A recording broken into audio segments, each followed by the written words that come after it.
first thing we need to distinguish is what is weather versus what is climate. This is very often confused between each other. So weather, this is the day-to-day sort of forecast, I guess you can say forecast of temperature and precipitation.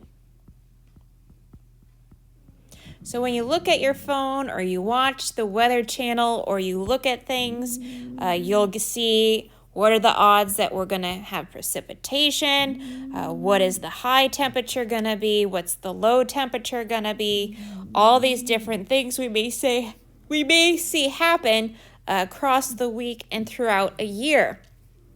However, when it comes to climate, this is the pattern of weather established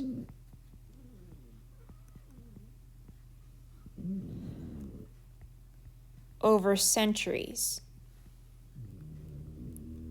So when I was talking about the biomes and are they hot and dry, hot and wet, hot and cold, hot or always cold, I was talking about the climate, not their weather. So when we look at climate classifications, we're actually talking about sort of biome classifications.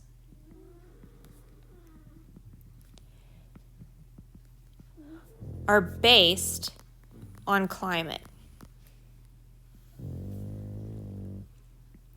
So these tend to be sort of the average pattern of weather. For example, here, weather. In the middle of the United States, we know in June it's going to be hot. In December, it's going to be cold. Springtime tends to be rainy, and late summer tends to be dry. That is the climate. On average, we can predict what's going to happen in the summertime versus the wintertime. Whereas with the weather, it's, okay, we know it's going to be hot, but exactly how hot or exactly how cold. And so weather is a more short-term, daily or yearly thing, where climate is based on centuries or even millennia to establish a pattern. And so when we talk about climate change, we're talking about these patterns changing over time, not the day-to-day things, but the overall patterns. So if we were to look at this climate classification map that we have here, we have the Sahara Desert right here, so we know it's going to be dry here, and we know it's going to be hot. That's the climate of this area.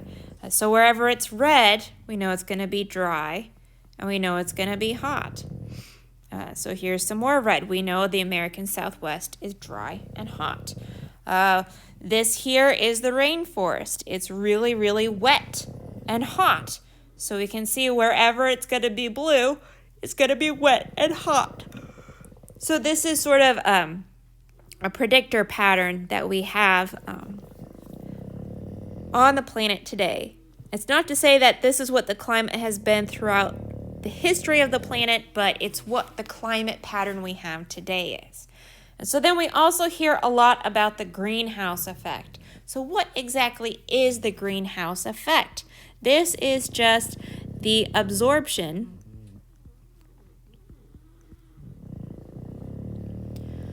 of solar energy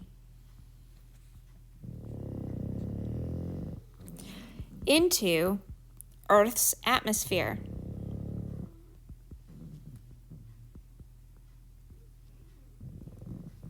This is something that naturally occurs.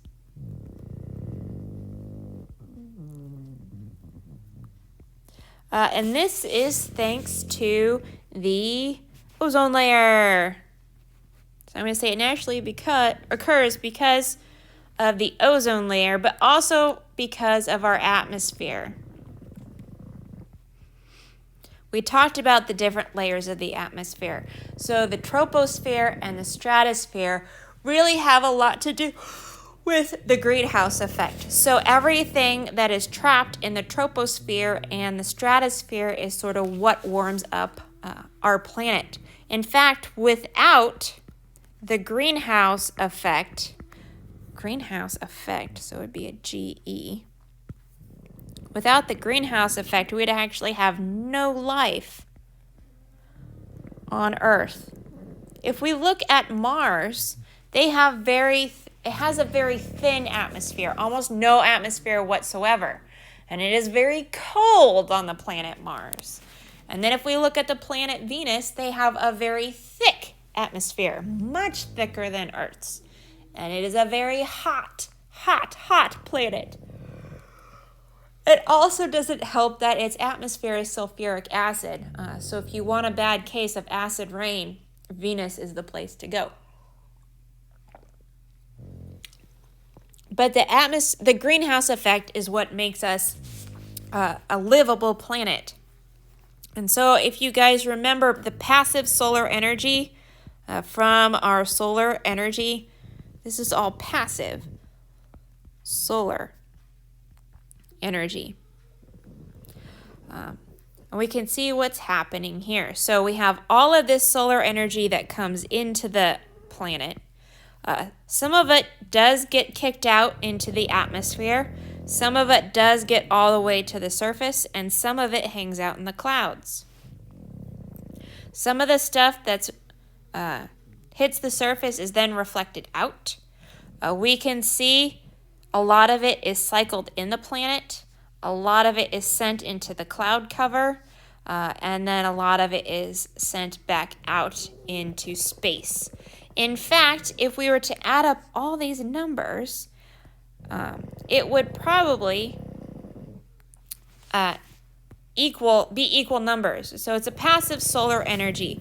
And so ultimately,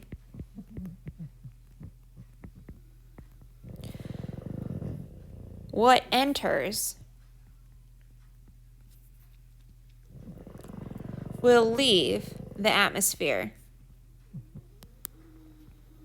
So we don't keep the solar energy, because if we kept it, we'd just get warmer and warmer and warmer and warmer. So it comes in to keep the temperature stable, we'll say stable, and then leaves when more energy comes. So one thing to think about that's very important here is what is in our atmosphere. So what are these greenhouse gases that help keep our Earth nice and toasty? So when I say the Earth has naturally had higher and lower levels of greenhouse gases, what I'm saying is we actually have natural climate variability. So there have been periods of global warmth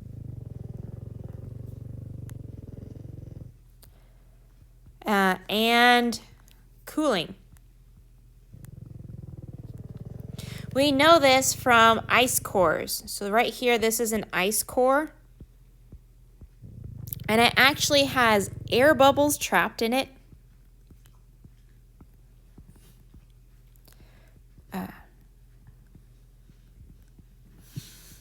So this means that we actually have atmosphere gases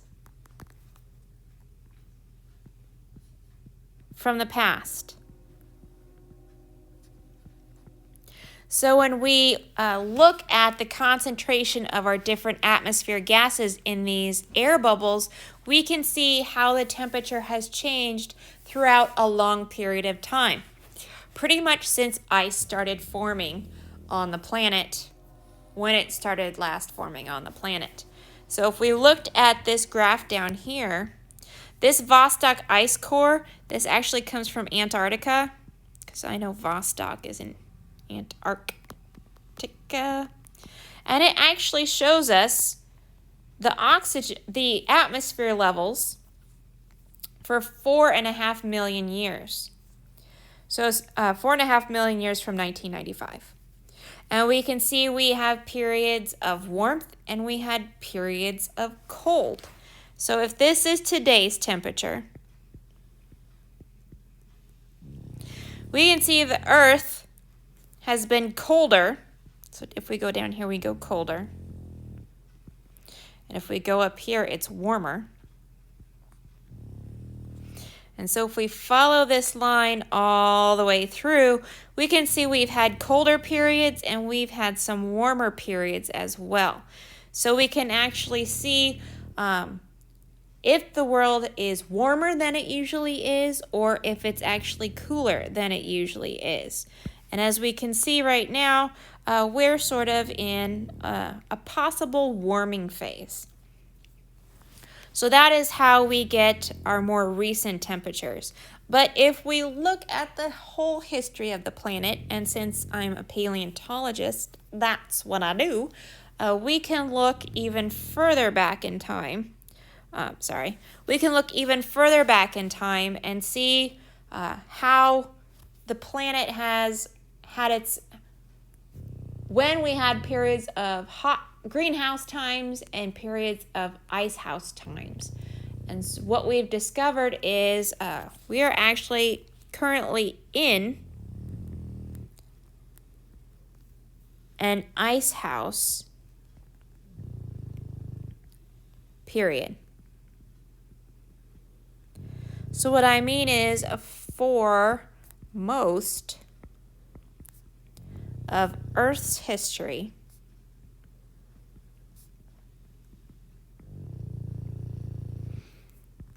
it has been warmer. But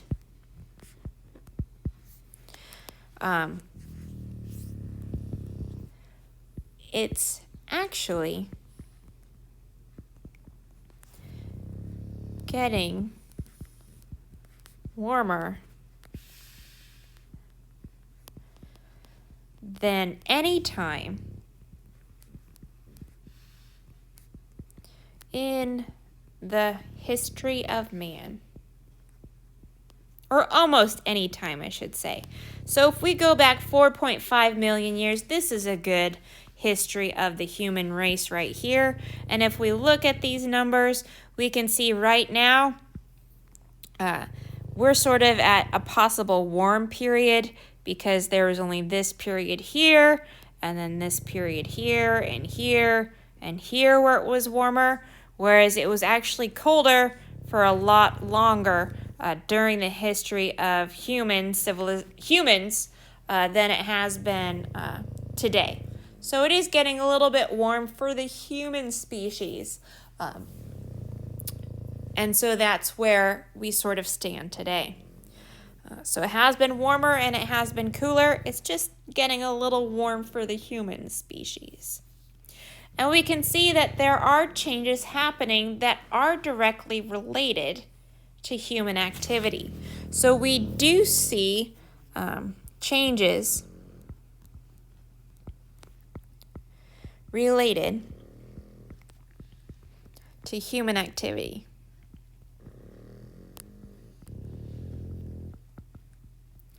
So temperature records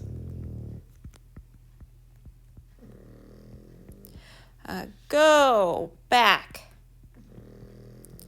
to about 1880.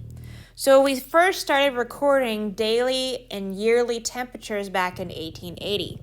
So if we look to see how the overall temperature is compared to how it, how am I trying to say this? So how off the mark are we when it comes to temperature? So if we take the average over all the years, how many of those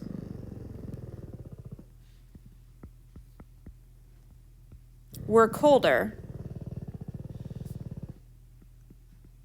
versus warmer. So if we go into here, and what they've done is they took the average temperature from 1880 to 2016. And we can see if we look at these years, up to about 1940, this was cooler than average. But if we look at since I came around, since about 1980, 1976, they've all been warmer. So if we were to look at on average, we do see that the years are getting warmer and warmer. And if we were to sort of draw a line, we can see the warmer years are getting even warmer. So we are seeing this warming trend that's happening here across our planet compared to the overall history of temperature recording that we have for the human race. So we are seeing changes happening, and we're seeing changes. And what we're seeing are actually rapid changes. Because in the past, it took thousands of years for these temperature for the Earth to get warm, but today it's happening in decades. So in the past, it's equal to thousands of years for change. But today, it's actually taking tens of years. So there's something interesting going on here. So sort of how do the greenhouse gases contribute to these changes that we're seeing? We know that they're greenhouse gases and we know what they are, but how do they actually contribute to these changes?